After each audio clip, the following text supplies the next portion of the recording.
The COVID-19 crisis in the country has further deepened as more than 7,000 COVID-19 cases were reported for the second consecutive day yesterday, along with the highest number of 37 death cases recorded since the virus first emerged last year.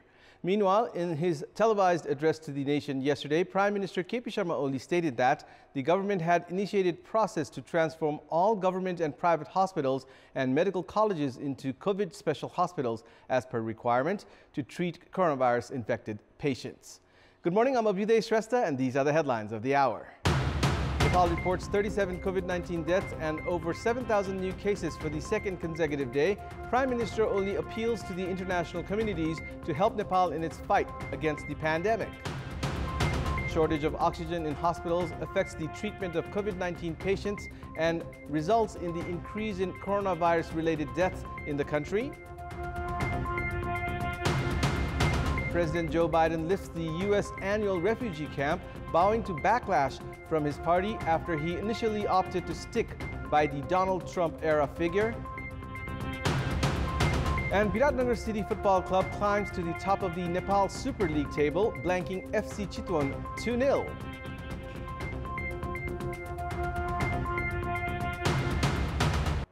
Nepal recorded a massive surge in COVID-19 cases yesterday with 7,388 cases, the highest surge ever recorded in the country since coronavirus gripped the nation last year. Likewise, 37 individuals succumbed to the virus yesterday, the highest daily death toll, taking the death tally to 3,362. The Health Ministry informed that a total of 16,658 samples were tested through the PCR method. According to the health bulletin from the ministry, there are 54,041 active cases, while 212 individuals are in various quarantine centers across the country. Meanwhile, 2,021 individuals were discharged from various hospitals and sent home from quarantine centers after registering full recovery. With this, the recovery rate has dropped to 83.3%. Prime Minister Sharma Oli has urged the international communities to help Nepal in its fight against COVID-19. During his televised address to the nation yesterday, Premier Oli appealed to the international communities to help Nepal with vaccines, diagnostic equipment and kits, oxygen therapy, critical care medicines, and other necessary materials to fight against COVID-19. Prime Minister Oli informed that the government initiated to transform all government and private hospitals and medical colleges into COVID special hospitals as per requirement to treat coronavirus-infected patients.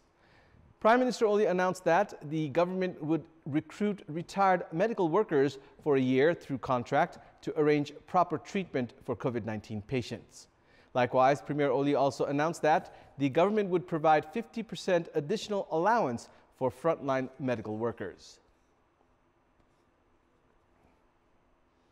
Lately, many COVID patients have started experiencing the need of oxygen.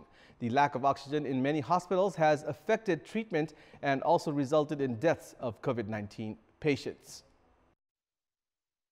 2 COVID-19 patients lost their lives last week on their way to Dareldura Hospital from Mahendranagar COVID Special Hospital after the hospital faced shortage in oxygen supply. Likewise, a 48-year-old man in Dang lost his life on Sunday due to a similar situation.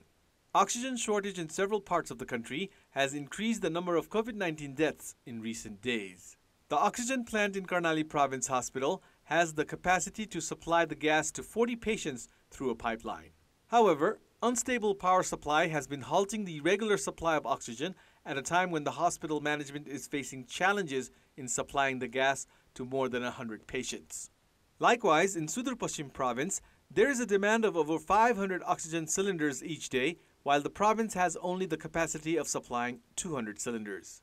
Acute shortage of the life-saving gas in these provinces is leading to unprecedented health crisis, as there is no other option to fulfill the demands, unlike in Kathmandu and some other parts of the country, where private industries can meet the demands. 20 private industries in Nepal have the capacity to fill 8,000 cylinders with oxygen, while 31 hospitals with oxygen plants have the capacity to fill 2,500 to 3,000 cylinders.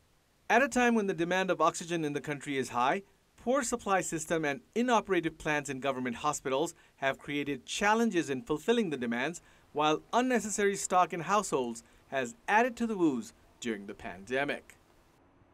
22 of the 27 commercial banks have registered profit despite decreased economic activities in the country due to the COVID-19 pandemic. The central bank's provision to allow banks to reliquidate their loans and the cut in their expenses have been attributed as the reason behind banks' profits. Nepal went under strict lockdown for 4 months in total last year due to the threat of coronavirus. Economic activities remain low despite the easing of prohibitions. However, while many businesses shut down amid the pandemic, banks have made an additional profit of 5 billion rupees compared to the previous fiscal year. Banks' profits stood at 45.24 billion rupees in the fiscal year 2075-76, while their profits have gone up by 12.14% to reach 50.74 billion rupees. Meanwhile, 5 of the 27 commercial banks have registered losses. Banks have invested 667 billion rupees in loans in the 9 months of the current fiscal year, which is 24% higher than the previous year. Banks have allocated 1.12 billion rupees as security for bad debts this year, while the amount was 10 billion rupees the previous year. Financial experts say the decrease in loan expansion and provisioning amount has helped banks gain more profit this year. Kumari Bank has registered the highest profit of 83%.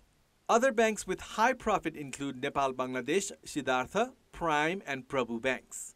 Meanwhile, Nabil Bank has become the top earner of the year so far with 9.67 billion rupees net profit, which is 16% higher than the last fiscal year. However, 5 other commercial banks including Everest, Nepal SBI and Nepal Standard Chartered have reported decrease in their profits.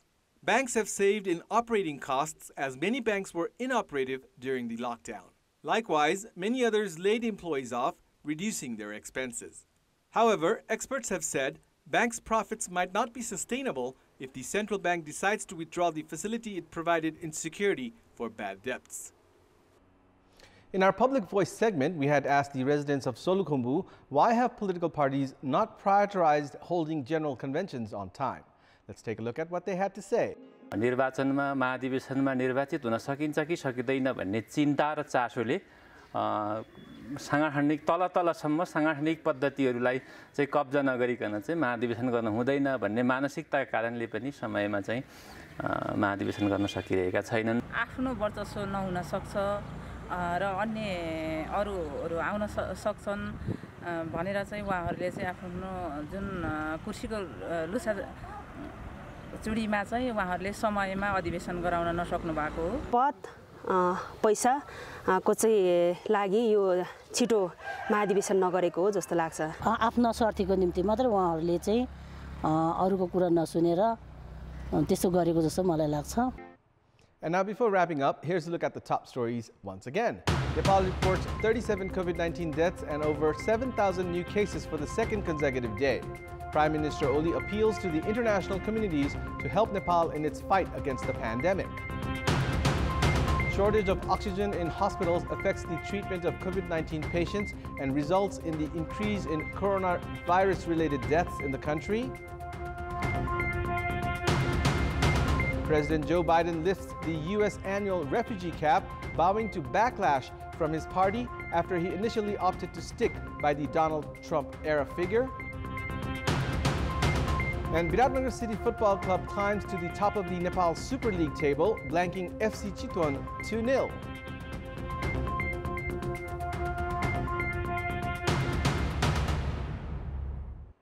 And that's all for the moment. Thank you for watching. Have a good day.